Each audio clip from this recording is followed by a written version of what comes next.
간호학과를 대졸자 전형으로 가는 게 정말 너무나 쉬웠다면 이 세상에 수시, 정시를 준비하는 분들은 왜 존재할까요? 가장 먼저 망해야 되는 건 재수학원이 아닐까요? 심지어 이제는 알 사람들은 다 알아서 경쟁률, 합격 커트라인 점수 모두 다 올라갔거든요. 그런데 온라인에는 잘못된 정보가 너무나 많이 퍼져 있기 때문에 이 정보를 갖고 준비하시게 되면 탈락하시는 분들이 워낙에 많습니다. 진짜 중요한 거는 따로 있다는 말이죠.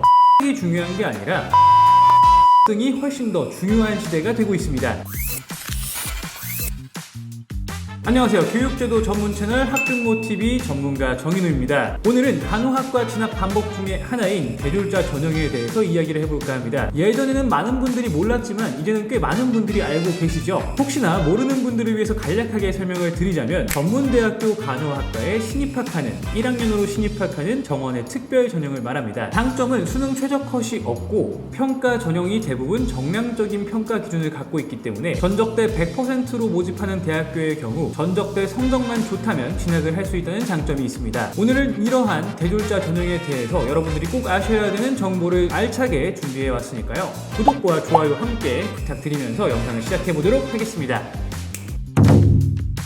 첫 번째는 대졸자 전형을 준비하는 분들이 졸업까지의 기간이 너무 오래 걸려서 편입과 비교하는 경우입니다. 간호학과는 모두 4년제로 통합이 되어 있기 때문에 전문대학으로 진학을 하더라도 4년제 학사학위를 취득할 수 있는데요. 당연히 1학년으로 신입학하는 전형이기 때문에 졸업까지는 4년의 시간이 소요됩니다. 간호학과의 경우는 보건계열 특성상 편입학을 해서 3학년부터 재학을 한다고 하더라도 졸업까지는 3년이 소요가 되고 있고요. 좀 3년의 기간이 너무 길다 해서 2년 안에 졸업할 수 있는 과정을 한번 설치해 보겠다고 했는데 이게 전국적으로 시행이 되기까지는 얼마간의 시간이 필요한지는 아무도 모르는 상황입니다. 따라서 편입을 할 땐 3년 정도의 시간이 필요하고 대졸자 전형으로 진학할 경우에는 4년 정도가 소요된다 라고 이해를 해주시면 되는데요. 조금이라도 빨리 간호사로 활동을 하고 싶은 분들이라면 편입이 조금 더 나을 수 있겠죠.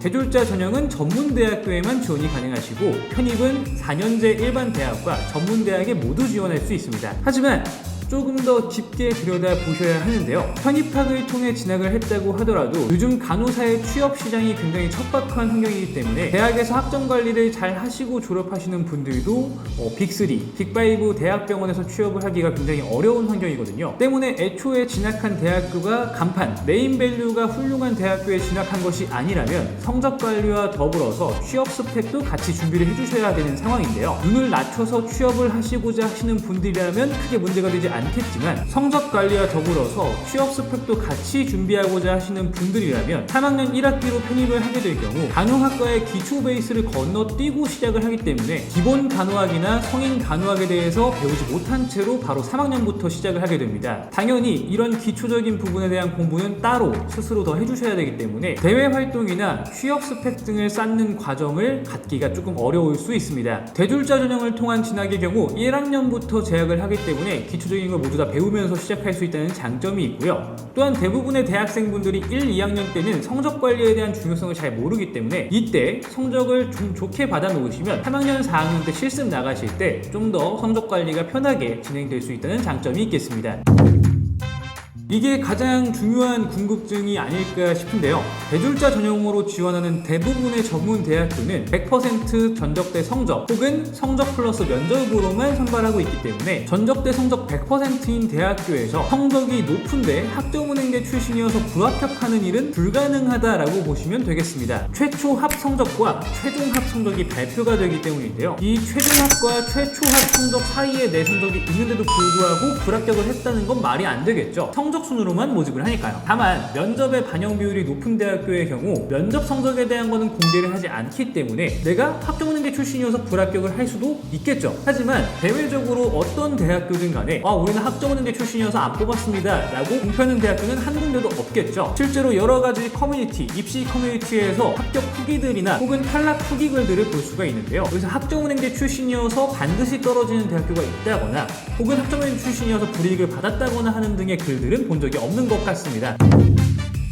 대졸자 전형도 정원의 특별 전형으로 신입학하는 과정이기 때문에 지원할 수 있는 기간은 수시 1차, 수시 2차, 그리고 정시 총 3번의 기회를 갖고 있습니다. 수시 1차는 보통 9월, 2차는 10월, 그리고 정시는 12월에 모집을 하고 있고요. 대학교마다 원서 접수를 받는 기간들은 전부 다 다르기 때문에 반드시 학습자 본인께서 지원하실 대학교의 모집 요강을 체크하셔서 리스트를 짜놓으시는 게 좋습니다. 왜냐하면 면접일이 겹쳐서 둘 중에 하나만 지원을 해야 된다라고 했을 때는 어떤 대학교가 더 우선순위에 있는지 미리 정해놓는 것만큼 중요한 게 없기 때문이에요. 정리를 하실 때에는 입학하고자 하는 희망순으로 대학교를 먼저 정리를 해보시고요.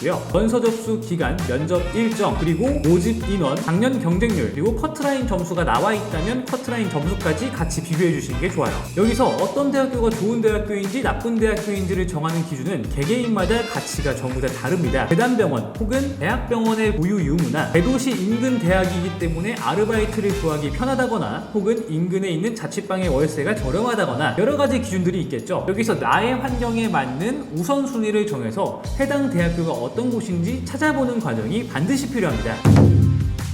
답이 될 수도 답이 안 될 수도 있습니다. 결국에 성적이 나쁜 거를 덮어서 어떻게든 새로운 학교를 취득할 수만 있으면 되는 거기 때문에 학점은행제만이 정답이 아니라 사이버대, 방통대, 학점은행제 혹은 새로운 대학교로 진학해서 성적을 새로 받는 것도 정답이 될 수 있겠죠. 다만 여기에서 단기간에 학위를 취득할 수 있는 제도는 학점은행제 뿐이기 때문에 많은 분들이 학점은행제로 새로운 성적을 준비하시고 계시는 것 뿐입니다. 혹은 내가 성적이 낮은데 새로운 학위를 취득하기까지에는 시간이 너무 오래 걸려서 부담이 되시는 분들이라면 가천대학교처럼 편입영어 전형이나 다른 전형 요소가 훨씬 많이 반영이 되는 대학교를 준비해 보시는 것도 하나의 답이 될 수 있겠고요.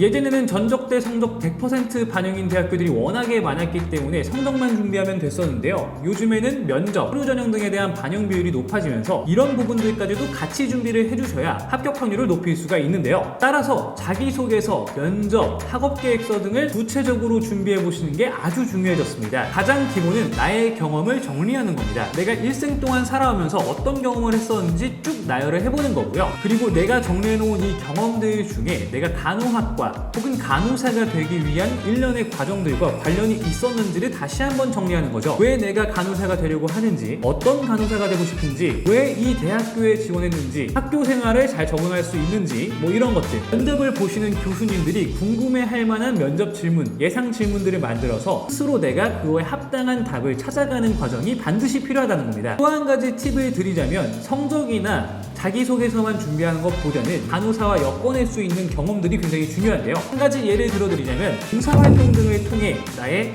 희생정신, 봉사정신 등을 어필할 수 있는 기회가 될 수 있겠죠. 이런 것들을 함께 같이 진행해 주시는 게 훨씬 더 좋습니다. 자, 오늘은 이렇게 대졸자 전형에 대한 오해와 제대로 된 정보들을 가지고 준비하실 수 있는 방법들에 대해서 이야기를 한번 해봤는데요. 결론은 성적은 높으면 높을수록 유리한 게 맞지만 서류 전형, 면접, 학업계획서 이런 것들에 대한 준비도 굉장히 중요해지고 있는 시대다라고 이해를 해주시면 될 것 같고요. 성적을 높게 받으면서도 면접 등에서 유리하게 준비를 해보는 방법이 궁금하신 분들이라면 아래 상담 링크를 통해 상담 요청 남겨주시면 무료 상담을 통해 과정을 알려드리고 있으니까요. 편하게 문의 남겨주시면 될 것 같습니다. 그럼 다음에 또 만나요. 안녕!